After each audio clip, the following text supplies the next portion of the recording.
ত্রয়োদশ জাতীয় সংসদ নির্বাচনে দলের সিদ্ধান্তের বাইরে গিয়ে বিদ্রোহী প্রার্থী হওয়া ৫৯ নেতাকে বহিষ্কার করেছে বিএনপি। বুধবার ২১ জানুয়ারি রাতে দলটির এক সংবাদ বিজ্ঞপ্তিতে বহিষ্কারের সিদ্ধান্ত জানানো হয়।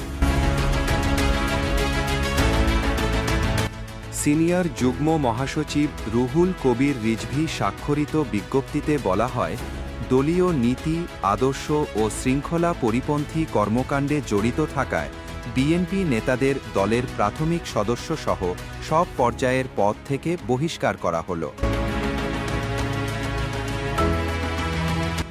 এর আগে একই কারণে ১১ জনকে বহিষ্কার করেছিল দলটি।